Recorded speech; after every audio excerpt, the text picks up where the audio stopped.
characterization. And I was wondering how you go about doing a character development, like versus, cast possessed by Leviathans to regular cast of Meta Misha, various.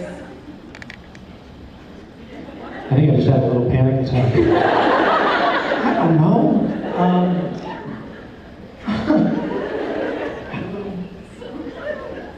Okay. No, you kind of like read the script. That's one of the things I try to do. On a regular basis. It's not a rule, but I fairly consistently try to read the script. And then, and the first time you read it is you get the best, you get your instincts. I think this is true for me. I don't know if this is true for you. When you read through, you kind of get your instincts of where you'd like to go the first time, and then you tinker with it a little bit and play around and see if you can find the character that seems to work. Like when I was playing, the hardest one for me was Crazy Cats, which was. I don't remember that episode name, but it was written by Ben Edlund. And Ben is crazy, so he knows the voice well. But he was directing that episode. We had a hard time finding the character on set.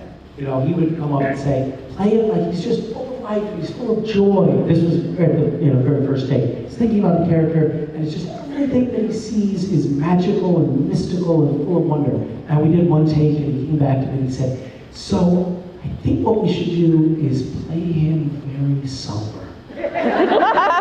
So we were kind of all over the map trying to find that character. And then, I don't know, like when they had the Misha character in The French Mistake, I just wanted to make him a douchebag. So I tried to douche it up. Thank you very much. Thank you. Hello. Oh my God! What, did you fart? Everybody's gone. My question is for you, Misha, and I was just wondering how you felt when you read in the script that you had to get rid of your beloved trench coat. My trench coat. I felt a little sad, I have to admit. Because I have been trash talking my trench coat for a long time, and I've always been like, it doesn't fit right, blah, blah, blah, I'm sick of that thing.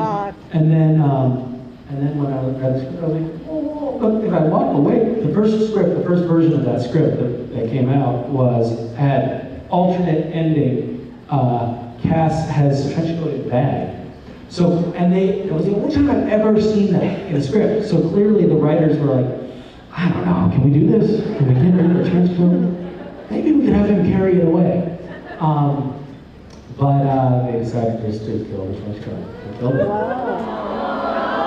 I just found out about this just now, and I'm disturbed. See? Yeah, it's hard. It's hard to take. It's like the loss of a loved one.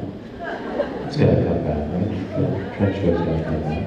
I don't think they're gonna resurrect it. Really? I think it's... Well, come on. I mean, remember when I lost my trench coat once before, and then Dean had it in the trunk of his car, and it was like, that's a little weird. He's been like cuddling up with Cass's trench coat. I think that's kind of cute. It's cute, it's sweet. It is. But it was kind of fun.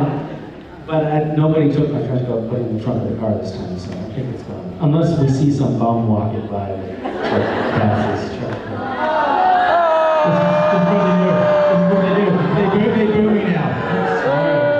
Yeah, you get out of here. In fairness, That's what they do to me in the green room too when I walk in. Yeah. This is slightly disturbing, by the way, if you're me, and the loss of the trench coat gives a slightly more passionate reaction to your character's death. I gotta tell you, I feel slightly slighted by the trench coat, overshadowed, if you will. Wow, they start walking out the minute they hear your voice. Yeah, they do. I will also tell you this. Every day we sort of have a quote of the day. I think today's quote of the day is you turning to a fan and say, oh my God, what did you fart? Classy move.